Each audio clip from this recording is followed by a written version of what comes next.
ನಮಸ್ಕಾರ ಸ್ನೇಹಿತರೆ, civil police constable ನೇಮಕಾತಿ 2026 ಪರೀಕ್ಷೆಯ ಹಾಲ್ ಟಿಕೆಟ್ ಬಿಡುಗಡೆಯಾಗಿದೆ.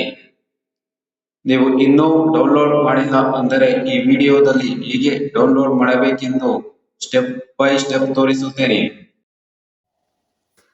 ಮೊದಲು ನಿಮ್ಮ ಮೊಬೈಲ್ನಲ್ಲಿ ಅಥವಾ ಕಂಪ್ಯೂಟರ್ನಲ್ಲಿ ಬ್ರೌಸರ್ ಅನ್ನು ಓಪನ್ ಮಾಡಿ.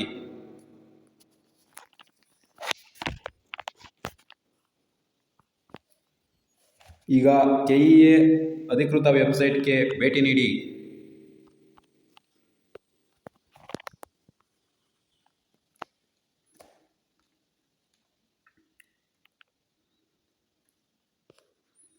ಇಲ್ಲಿ ಹೋಮ್ ಪೇಜ್ನಲ್ಲಿ ಹುಡುಕಿ.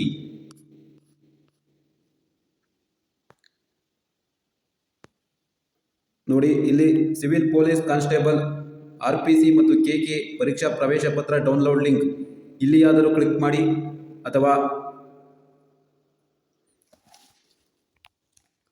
ಇಲ್ಲಿ ಮೇಲೆ ಕಾಣುವ 3 ಗೆರೆಯ ಮೇಲೆ ಕ್ಲಿಕ್ ಮಾಡಿ.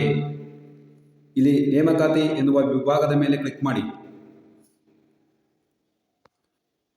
ಈಗ ಇಲ್ಲಿ ಸಿವಿಲ್ ಪೊಲೀಸ್ ಕಾನ್ಸ್ಟೇಬಲ್ ನೇಮಕಾತಿ ಇದರ ಮೇಲೆ ಕ್ಲಿಕ್ ಮಾಡಿ.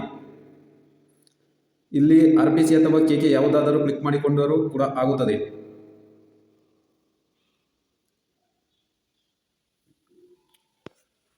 ನಂತರ ಇಲ್ಲಿ ಕಾಣುವಂತಹ ಸಿವಿಲ್ ಪೊಲೀಸ್ ಕಾನ್ಸ್ಟೇಬಲ್ RPC ಮತ್ತು KK ಪರೀಕ್ಷಾ ಪ್ರವೇಶ ಪತ್ರ ಡೌನ್ಲೋಡ್ ಲಿಂಕ್ ಇದರ ಮೇಲೆ ಕ್ಲಿಕ್ ಮಾಡಿ.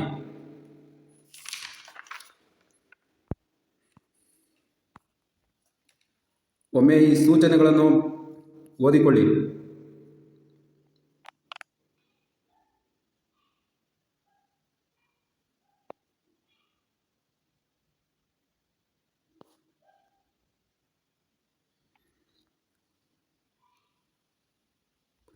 ನೋಡಿ, ಇಲ್ಲಿರುವ ಈ ಪಾಯಿಂಟ್ ಅನ್ನು ಓದಿಕೊಳ್ಳಿ. ಸಿವಿಲ್ ಪೊಲೀಸ್ ಕಾನ್ಸ್ಟೇಬಲ್ RPC, ನೀವೇನಾದರೂ RPC ವಿಭಾಗಕ್ಕೆ ಅಪ್ಲಿಕೇಶನ್ ಹಾಕಿದ್ರಿ ಅಂದರೆ ಎಕ್ಸಾಮ್ 10:30 12 ಗಂಟೆ ತನಕ ಇದೆ.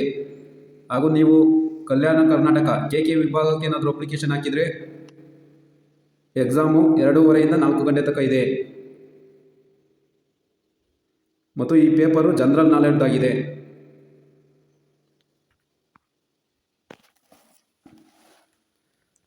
ನಂತರ ಇಲ್ಲಿ ಪರೀಕ್ಷೆಯನ್ನು ಸೆಲೆಕ್ಟ್ ಮಾಡಿಕೊಳ್ಳಿ.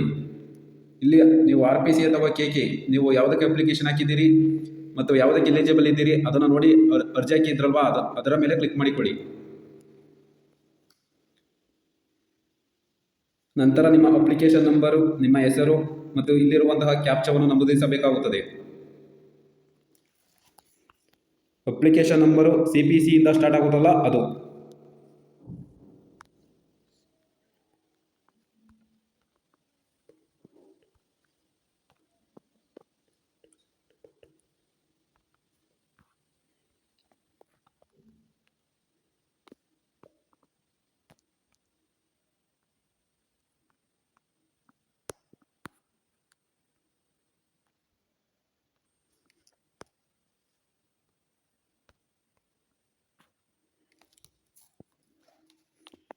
ನಂತರ ಈ ಸಬ್ಮಿಟ್ ಬಟನ್ ಮೇಲೆ ಕ್ಲಿಕ್ ಮಾಡಿ.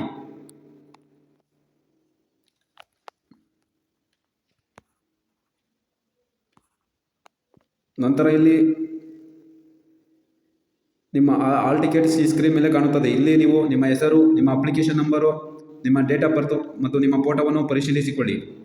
ಅದರ ಜೊತೆಗೆ ಸಬ್ಜೆಕ್ಟು, ಟೈಮಿಂಗ್ಸು ಮತ್ತು ಎಕ್ಸಾಮ್ ಸೆಂಟರನ್ನು ಒಮ್ಮೆ ನೋಡಿಕೊಳ್ಳಿ.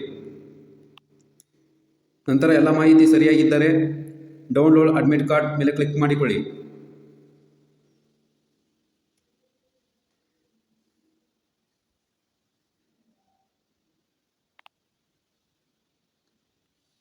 ನಿಮ್ಮ ಹಳೆಯದು ಯಾವುದಾದ್ರೂ ಅಡ್ಮಿಟ್ ಕಾರ್ಡು ಅದೇ ನಿಮ್ಮಲ್ಲಿದ್ದರೆ ಮತ್ತೆ ಡೌನ್ಲೋಡ್ ಮಾಡಬೇಕೆಂದು ಕೇಳುತ್ತದೆ. ಆಗ ಡೌನ್ಲೋಡ್ ಈಗೇನು ಕೊಡಿ. ಈಗ ನಿಮ್ಮ ಹಾಲ್ ಟಿಕೆಟನ್ನು ಓಪನ್ ಮಾಡಿಕೊಳ್ಳಿ. ಅದರಲ್ಲೊಮ್ಮೆ ಮತ್ತೊಮ್ಮೆ ವಿವರಗಳನ್ನು ಪರಿಶೀಲಿಸಿಕೊಳ್ಳಿ.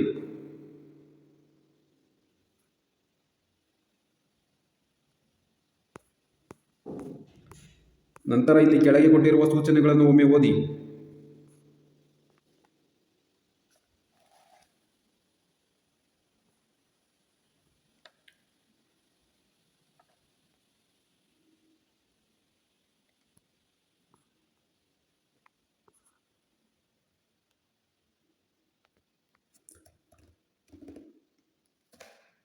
ಹಾಲ್ ಟಿಕೆಟಿನಲ್ಲಿ ಯಾವುದೇ ತಪ್ಪು ಮಾಹಿತಿ ಕಂಡು ಬಂದರೆ ತಕ್ಷಣ ಸಂಬಂಧಿಸಿದ ಅಧಿಕಾರಿಗಳನ್ನು ಸಂಪರ್ಕಿಸಿ. ಹಾಗೂ ಪರೀಕ್ಷೆಯ ದಿನ ಹಾಲ್ ಟಿಕೆಟ್ನ ಜೊತೆಗೆ ನೀವು ಸರ್ಕಾರ ನೀಡಿರುವಂತಹ ಒರಿಜಿನಲ್ ID ಪ್ರೂಫನ್ನು ತೆಗೆದುಕೊಂಡು ಹೋಗಬೇಕಾಗುತ್ತದೆ. ಅವುಗಳನ್ನು ಇಲ್ಲಿ ಕೊಟ್ಟಿದ್ದಾರೆ ನೋಡಿ. Passport, Aadhaar card, driving licence ಅಥವಾ ಪಾನ್ ಕಾರ್ಡ್ ಅಥವಾ ಮತದಾರರ ಗುರುತಿನ ಚೀಟಿ, ಇವುಗಳಲ್ಲಿ ಯಾವುದಾದ್ರು ಒಂದನ್ನು ತೆಗೆದುಕೊಂಡು ಹೋಗಬೇಕಾಗುತ್ತೆ. ಹಾಗೂ ನೀವು ಎಕ್ಸಾಮ್ ಬರೆಯಲು ಬ್ಲೂ ಇಂಕ್ ಪೆನ್ ಅಥವಾ ಬ್ಲ್ಯಾಕ್ ಇಂಕ್ ಪೆನ್ನನ್ನು ಬಳಸಬಹುದು. ಈ ವಿಡಿಯೋ ನಿಮಗೆ ಉಪಯುಕ್ತವಾಗಿದ್ದರೆ ಲೈಕ್ ಅಂಡ್ ಶೇರ್ ಮಾಡಿ. ಇದೇ ರೀತಿಯ ಸರ್ಕಾರಿ ಉದ್ಯೋಗಗಳ ಅಪ್ಡೇಟ್ಗಳಿಗಾಗಿ ನಮ್ಮ ಚಾನಲನ್ನು ಸಬ್ಸ್ಕ್ರೈಬ್ ಮಾಡಿ. ಧನ್ಯವಾದಗಳು.